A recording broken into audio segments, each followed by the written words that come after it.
But I mean, Steve Witkoff is on his way to Moscow. I mean, we think he might be there tomorrow. And, I mean, Putin, as usual, hasn't said anything. He doesn't usually.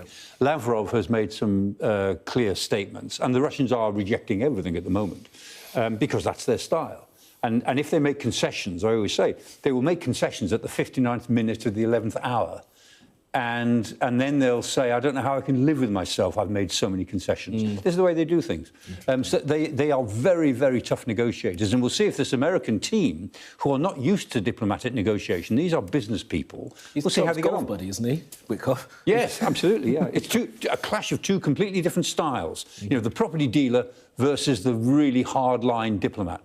Interesting from an analytical point of view to see what happens. 100%. All right, let's talk about what's happening in Kursk at the moment. Of course, that's a Russian area that the Ukrainians had taken part of. Why are we seeing so much activity there right now, Michael? Yeah, the Ukrainians are in big trouble now. I mean, when the Americans suspended intelligence sharing on the 5th of March, on the 6th of March, the Russians launched big attacks in the Kursk Oblast. And you can see there the darker shaded areas, what they've taken. Basically, the northern front has collapsed on the Ukrainians.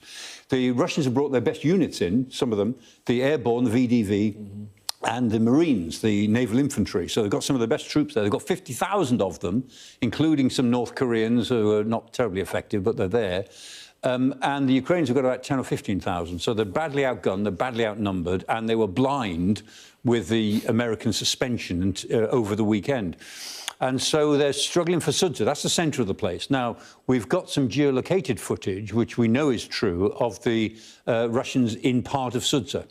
And there's some stuff that's come in that you and I were talking about not so long ago, about some very big bombs landing in Sudza, these Fab 3000, 3-ton bombs, which is plausible if that's confirmed. The point that the Ukrainians have got is that they may have to withdraw.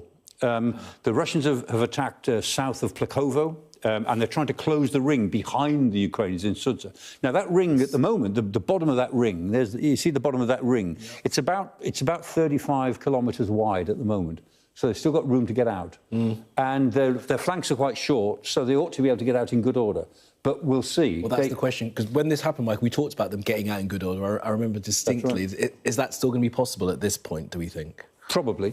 I mean, but if they took the decision now, they could probably get out in good order. If they leave it too long, or if they think they could fight on for a bit longer, then they may not. But, I mean, what the Russians are doing is exactly what they want to do, which is to snuff out the Kursk pocket, which is Russian territory, before they go into any negotiations. And if the Ukrainians could have made this last another 2 weeks, 3 weeks, then they'd have got some benefit from it. But it looks now as if they won't.